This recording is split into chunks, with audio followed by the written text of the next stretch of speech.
दोस्तों नमस्कार, मैं पंडित ब्रजभूषण शर्मा आप लोगों के सामने एक बार फिर ब्राइट फ्यूचर पॉइंट के सूचना से। दोस्तों, वैदिक ज्योतिष की कड़ी में मैं आज आपको कुछ बताना चाहता हूँ, क्योंकि वैदिक ज्योतिष के बिना कुछ भी नहीं है। हर विधा अपने जगह बिल्कुल सशक्त है। अगर हम वैदिक सीखने के बाद दूसरी किसी विद्या को सीखते हैं तो हम सफलता की सीढ़ी पर चलते हैं। अगर हम दूसरी विधा सीख लेते हैं तो वैदिक का हमें ज्ञान नहीं हो पाता, तो हम कहीं ना कहीं अटकने की हमारी स्थिति होती है। 1 तारीख से मेरी यहाँ पे एक वैदिक की क्लास चालू हो रही है। दोस्तों, मैं आपको ये समझाना और बताना चाहता हूँ, वैदिक को मैं इतने अच्छे तरीके से आपको समझाऊंगा कि पानी के नाम को पहला दिलवा दूंगा। वैदिक ज्योतिष भारी नहीं है। लोगों ने एक हुआ बना रखा है कि वैदिक ज्योतिष बहुत भारी है। मात्र 9 ग्रह हैं, 27 नक्षत्र हैं, 12 भाव है, 12 राशि है। बस इनका चिंतन करना है, थोड़ा सा याद करना है। याद का मतलब दिमाग में बिठाना है। अपने ढक्कन खोल के दिमाग में बिठा लो, आप जीवन में सफल होंगे। आज का मेरा जो थीम है 12वां स्थान, किसी भी कुंडली का 12वां स्थान जेल खाना, पागल खाना, दवा खाना की स्थिति को साबित करता है, विदेश की यात्राओं को भी साबित करता है। मैं विस्तार से आज आपको इसके बारे में बताने जा रहा हूं। 12वें स्थान पर कोई भी ग्रह होगा तो उसका क्या प्रभाव रहेगा। अब फिर मैं इन शब्दों के साथ विराम लगाता हूं। मैं आप लोगों को कहना चाहता हूं, आप लोग अपनी अपनी कुंडली लेके बैठ जाएं। वो 12वें स्थान के जिसके भी कोई ग्रह है वो उस ग्रह को वहां बैठ के देखे और इससे एनालाइज किए।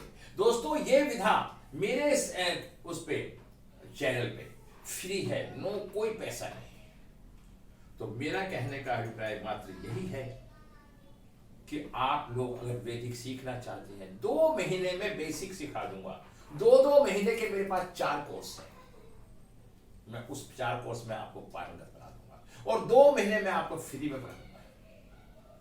ये मेरा आप लोगों से वादा है। तो आज मैं 12वें स्थान के बारे में बताता हूं। यदि किसी को अपनी कुंडली दिखवानी है, डेट ऑफ बर्थ से नाम निकलवाना है, यदि कोई मैचिंग बनवाना है, हमारी शादी रोज नहीं होती। अगर मैजिक सही बन जाता है तो व्यक्ति के जीवन में आने वाले उतार चढ़ावों का समापन हो जाता है। तो इन्हीं बातों के साथ, इन शब्दों का विराम लगाता हुआ मैं आपसे आज के बारे में बताना चाहता हूं कि 12वां स्थान क्या है। दोस्तों, मैं पूरे 12 स्थानों को एक बार चर्चा कर देता हूं, जिससे कि आप जो लोग नए हैं उन्हें परेशानी ना है।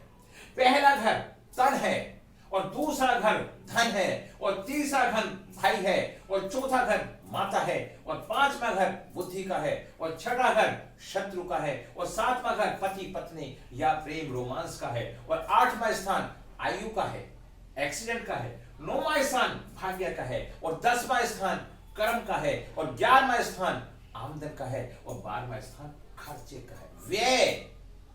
मैं अब आपको बताना चाहता हूं व्यय कैसे, क्या, क्यों। दोस्तों, इस मेष लगन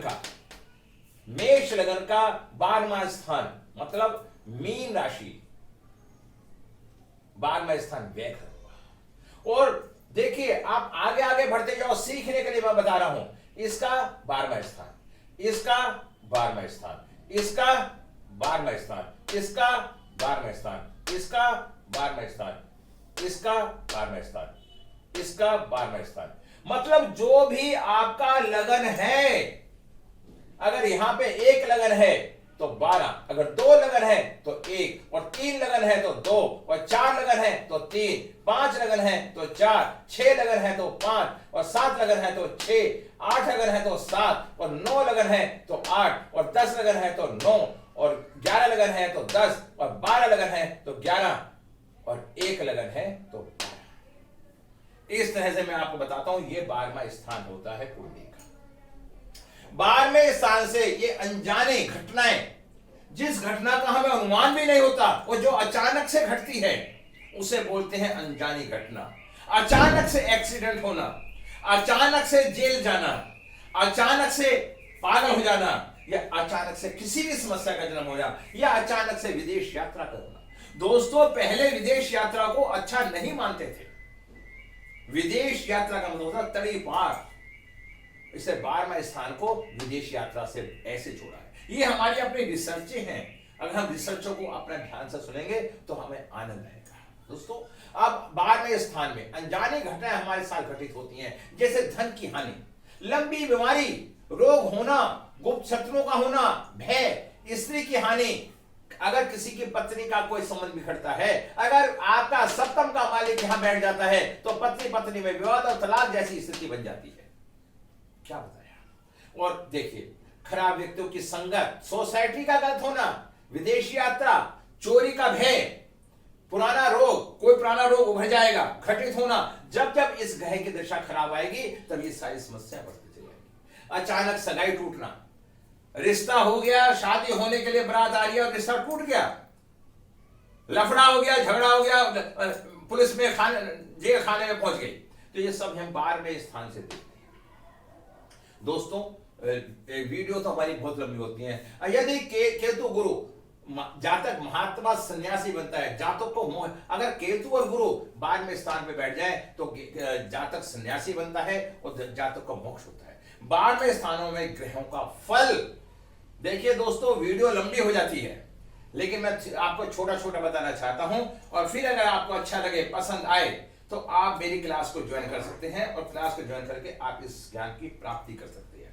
फिर मैं आपसे बातें करता हूं, यदि आपके पास 4, 5, 6 नहीं है आपके डेट ऑफ बर्थ में, आप शक की प्रवृत्ति के होंगे, आप जल्दी से किसी को हाथ नहीं लगाने दोगे, ये आपका विधान होगा। तो अब मैं इसमें क्या देखता हूं, केतु गुरु का बताया, केतु मंगल, जेल खाना, पागल खाना, दवा खाना। दोस्तों, अगर 12वें स्थान में शुक्र बैठ जाता है, शुक्र ही एक ग्रह ऐसा है, अगर अकेला 12वें स्थान पे बैठा है, किसी का भी बैठा है, वो व्यक्ति गरीबी में से उठ के ऊंचाइयों पे जाता है और उसकी विदेश की यात्रा का योग भी बनता है।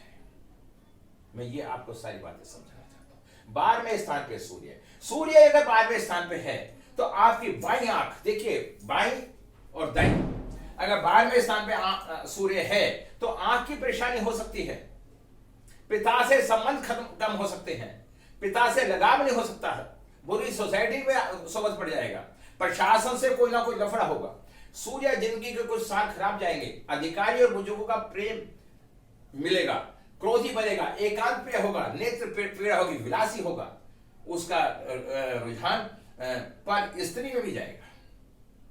देखिए दोस्तों, यहां से मालूम होता है, अगर हम सूर्य क्या है, तेज प्रकाश, मतलब उसके फूकने की प्रवृत्ति होगी, उसे उसमें नशे की आदत होगी, ऐसी ऐसी बातें आप देखिए। अब आती है बात चंद्रमा की, ऐसा अगर चंद्रमा यहां पे है, युक्तियों का भी मैं अर्थ बाद में समझाऊंगा, पूरी बातें कुंडली में नहीं बताई जा सकती वीडियो के अंदर। चंद्रमा आलसी, अगर चंद्रमा यहां पे है, मानसिक तनाव, डिप्रेशन, तनाव से बना जिंदगी, आलसी, स्वच्छ रहने वाला, माता के प्रति तिरस्कार की भावना, स्त्रियों से धोखा मिलता है, वो अगर कोई स्त्री उसे पसंद करेगी और अगर वो उसके करीब आएगा तो वो स्त्री उसे धोखा देगी, पैसे ठग लेगी, ऐसा व्यक्ति बहुत नुकसान करता है। फिर यहां पे आता है मंगल, चंद्रमा से नजला, जुकाम, खांसी, अस्थमा, ये सारी बीमारी होती है। फिर आता है यहां पे मंगल दोष, अगर किसी भी लगन में, किसी भी राशि में अगर 12वें स्थान पे मंगल बैठा है, 1, 4, 7, 8, 12, तो वो व्यक्ति मंगली कहलाता है। लेकिन यहां के मंगल के बारे में बता रहा हूं, ऐसे व्यक्ति को पति पत्नी के सुख में कहीं ना कहीं कमी रहती है, रिश्ता निपट नहीं हो पाता, ऐसा व्यक्ति ज्यादा फायर एलिमेंट का होता है। ठीक है, मंगल दोष, मांगलिक शादी विलंब, शादी ना होना, व्यसन, बुरी आदतें, ऐसा व्यक्ति जेल खाना, पागल खाना, दवा खाना का योग भी बनता है। बुध सत्य वचन बोलना, अगर बुध बैठा है यहां पे तो सत्य वचन बोलेगा, बात मुंह पे बोल देगा, क्या बोलेगा, मैं साफ बोलता हूं, स्पष्ट बोलता हूं, धन की उस पर कमी रहेगी, उसकी वाद पटता निपन होगी। बुध सत्य वचन बोलने वाला, दलील देने वाला, वाद विवाद में उलझना, चमड़े का रोग, स्किन की प्रॉब्लम, आप हर ग्रह के अपने एक नेचर होते हैं, उन्हें पढ़े, स्किन की प्रॉब्लम रहेगी, चमड़े का रोग होगा, लेखन कला में यश, तत्व ज्ञान में दिलचस्पी, गुरु विद्या, अगर यहां पे गुरु बैठा है और किसी कारण से उस व्यक्ति की सरकारी नौकरी लग जाती है तो भ्रष्टाचार में लिप्त पाया जाएगा। अगर गुरु यहां बैठा है तो ऐसा व्यक्ति धर्म के मामले में पैसा खर्च करने में विश्वास करेगा। दोस्तों, हर ग्रह के कई पहलू होते हैं, उन्हें हमारा समझने का हमारा अपना अपना उद्देश्य होता है। आप समझ पा रहे हैं, यहां पे आया तो अगर गुरु यहां पे है तो व्यक्ति मोक्ष की तरफ जाता है, भक्ति भाव में लगता है, उसका मतलब तीर्थ यात्राएं करता है और कहीं ना कहीं संत बनने के उसमें सारे गुण पाए जाते हैं। शुक्र विलासी, प्रेम में डूबा रहना, गुप्त संबंध, षड्यंत्र का शिकार बनता है और कभी ना कभी वो प्रेम के मामले में उसे जेल जाने तक का योग भी होता है। आप ये देख सकते हैं, ये सारी बातें कर सकते हैं। शनि तो शुक्र यहां ग्रह पर अच्छा माना गया है क्योंकि धन दौलत के हिसाब से अच्छा होता है। शनि गरीबी जैसा जीवन, दरिद्र से संबंध, दुष्ट बुद्धि। अब क्या बोला? शनि। शनि क्या है? जेल खाना, पागल खाना, दवा खाना। आदमी को दुष्प्रवृत्ति होगी, विलासी होगा, वैराग्य होगा और संत भी बन सकता है। गुरु के होने पे भी आदमी सन्यासी योग भी बन सकता है। शनि हो गया। अब मैंने क्या बताया आपको? राहु धर्महीन, धनहीन, बिना पत्नी के दुखी। अंतिम समय में अगर राहु होता है 12वें स्थान पे, जिसके भी राहु 12वें स्थान पे होगा, अगर फीमेल के हैं तो उसका पति पहले एक्सपायर हो जाएगा और मेल के है तो उसकी पत्नी पहले एक्सपायर हो जाएगी। उन दोनों में से एक बिछड़ जाएगा और एक का साथ छूट जाएगा। और मैं बताता हूं, धर्महीन, धन हानि, बिना पति के दुखी, अंतिम समय में वैराग्य, फिर वह सब कुछ छोड़ देता है, सब तेरा तुझको अर्पण क्या लागे। फिर आता है केतु, मोक्ष का कारक, कर्जदार, पैर, आंख, पेट में रोग। हमेशा यहां पे अगर पापी ग्रह है तो आंख की परेशानी, पैर की परेशानी, पंजों की परेशानी। 12वां स्थान किसका है? पंजों का भी है, एड़ी का भी है। तो मैं यह बताना चाहता हूं कि मोक्ष, अगर केतु और बृहस्पति 12वें स्थान पे बैठे हैं तो उसे मोक्ष मिलने की संभावना अधिक पाई जाती है। ऐसा व्यक्ति सन्यासी बन सकता है, संत भी बन सकता है। दोस्तों युक्ति तो बहुत सारी है। तो अब मैं आपको बताना चाहता हूं दोस्तों, मैं पंडित ब्रजभूषण शर्मा, मेरा अपना YouTube चैनल है, आप कृपा करके आइए। मैं जानता हूं हमारी एक लालच है कि हम चाहते हैं पकी पकी खाना, वो संभव नहीं हो पाता जब तक आप त्याग नहीं करेंगे। जिस जिस व्यक्ति ने संसार में त्याग करा है आज उसका नाम शिखर पे है, और जिसने खाली ड्रामा करा है, ठगने की स्थिति करी है, तो व्यक्ति आज भी गड्ढे में और कल भी गड्ढे में रहेगा। फिर मैं आपसे कहना चाहता हूं, अपने शब्दों में विराम लगाना चाहता हूं। यदि किसी को कंसल्टेंसी करवानी हो, इन सब बातों की जानकारी लेनी हो या वैदिक ज्योतिष का ज्ञान लेना हो तो मुझसे संपर्क कर सकता है। मेरी फीस मात्र 2100 रुपए है। दोस्तों अगर आप अपने कुंडली का इंस्टॉलेशन करवाएंगे, उसके अंदर मैं बहुत अच्छी सुविधाएं देता हूँ। मेरी जून पे क्लासें भी चलती हैं, जिनकी 1 तारीख से मेरा एक नया बैच चालू हो रहा है, 5 तारीख को दूसरा बैच चालू हो रहा है। इन्हीं शब्दों के साथ मैं विराम लगाता हूँ। मैं नमस्कार।